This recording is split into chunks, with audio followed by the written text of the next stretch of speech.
გეშლილი ხალხი და რა გვეშველება? ჩვენ თუ ერთმანეთს გული არ მივეცი და იმაში მე იმასთან არ დავდგები, მე ამასთან არ დავდგები. აბა ვისთან დადგები, ბიჭო? ჩვენ ამ ქიშპობაში აგე საქართველოს წაიღეს უკვე რა. წაიღეს რა. კი არ წაიღეს, აგვახიეს, როგორც კაზიოლებს ისე რა. და მე დააბრალე, იმის ბრალი იყო, ამის ბრალი იყო, იმის ბრალი იყო. რა არის, ჩვენ ვინც ავირჩიეთ და ვინც არ ავირჩიეთ, მთელი უბედურება მაგაში ერთი უცბად აი ფრაგმენტად მინდა ამოკითხული ისტორიული რაღაცა წაგიკითხოთ რა. ილია ჭავჭავაძე ორჯერ არაირჩიეს თბილისის საქალაქო საბჭოში. მისთვის თბილისელმა ამომრჩეველმა 80 მანდატიდან ერთიც ვერ გაიმეტეს. ეს ქართული ფაქტია. ქართული ფაქტი ჩემო ძვირფასებო.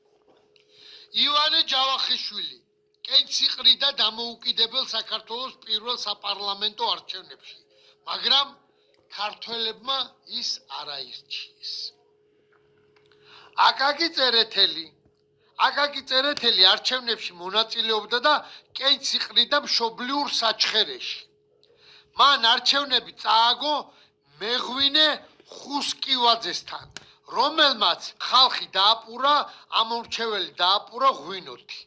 უფასო დაურიგა ღვინო. იცით რას გეტყვით? მოდი რა ცხვირებს ნუ აბზიკავთ რა. ეს ისტორიაც გვაქვს იმის გარდა რომ 300 არაგველი და 9 ძმა ხერხეულიძე და გიორგი ბრწყინვალე და ისინი რო ყავს და ესენი რო ყავს. აი ესეთებიც ყავს რა. აი ესეთებიც ყავს ზუსტად. მაია წყნეთელში ხო გახსოვთ ქართველებს მეზარბაზნები არ აყავთო. რა მეზარბაზნე გვეყოლება, ბიჭო, ერთი 10 კაცი არის პროტესტში გამოსული და 3 კაცი აუგად მოიხსენიებს რა მეორეს რა. მეორის აქციას ეს ეძახის რომ ჩათლახების აქცია არისო რა. ეს აი გამაგებინეთ რა არის ესა რა.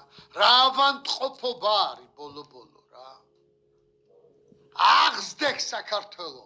აღზდეკ ყველაფერი ვაპატიოთ ეხა ერთმანეთს, აბსოლუტურად ყველაფერი. ცხვირებს ნუ აიბზიკავთ. მარტო საქართველო ღმერთი ელოდება ძმაო, ღმერთი ელოდება ჩვენ გაერთიანებას. ვის რამეს დააშავებს, ის არის ტუტრუცანა რა, მეტი არაფერს არ ვიტყვი. ეკლესიად კიდე უმორჩილესად ხო დრო არის რომ ხმა მოიღოთ. მაგრად იყავით, იმედიანად იყავით. ჩვენ ბიჭო ამდენი ხანია გვწყვიტებს და ვერ გავწყვიტეს.